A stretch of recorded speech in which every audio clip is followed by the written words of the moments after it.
Alex Ayala at ang posibleng pag-akyat sa top 15 ng WTA. Hey guys, welcome back to the channel. Ngayon, pag-uusapan natin ang napaka-exciting na posibilidad para sa tennis pride ng Pilipinas, si Alex Ayala. Bago magsimula ang US Open, nasa WTA rank number 75 siya with 904 points. Pero, what if manalo siya ng buong US Open? Ano kaya ang magiging ranking niya? Yan ang aalamin natin ngayon. Unang-una, tandaan natin kung paano gumagana ang WTA rankings. Sa tennis, ang ranking points ay kinukuha mula sa iyong best 18 tournaments sa huling 52 weeks. Ibig sabihin, kung mananalo ka ng bagong torneo, papalitan nito ang isa sa pinakamaliit na puntos na naitala mo sa nakaraang taon. Ngayon, bago magsimula ang US Open, may 904 points si Alex. Ang pinakamababang puntos na kasama sa kanyang best 18 ay 15 points. So kung mananalo siya ng mas malaking title, iyon ang mawawala at yung malaking points ang ipapasok. Ngayon, gaano ba kalaki ang nakukuha sa isang Grand Slam tulad ng US Open? Champion, 2,000 points. Finalist, 1 to 300 points.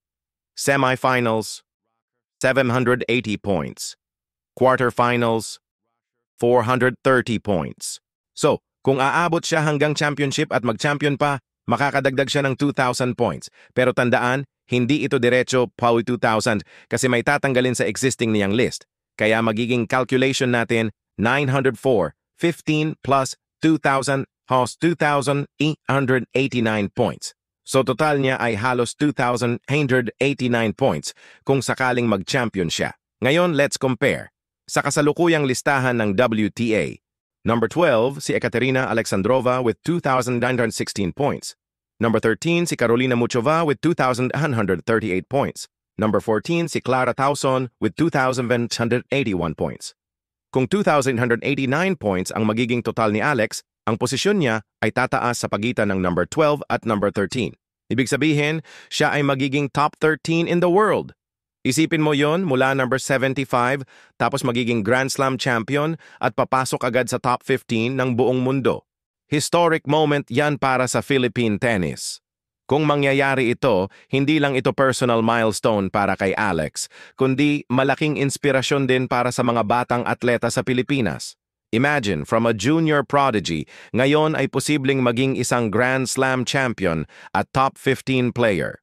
At syempre, may tatala ang pangalan niya sa kasaysayan ng tennis bilang kauna-unahang Pinay na aabot sa ganong taas sa WTA rankings. So ayun guys, projection lang ito pero exciting isipin kung ano ang pwedeng mangyari. Kaya abangan natin ang laban ni Alex sa US Open. Kung nagustuhan ninyo itong breakdown, don't forget to like, share, and subscribe para updated kayo sa sports at tennis content natin. At sama-sama tayong mag-cheer para kay Alex Ayala. Go Pinoy Pride!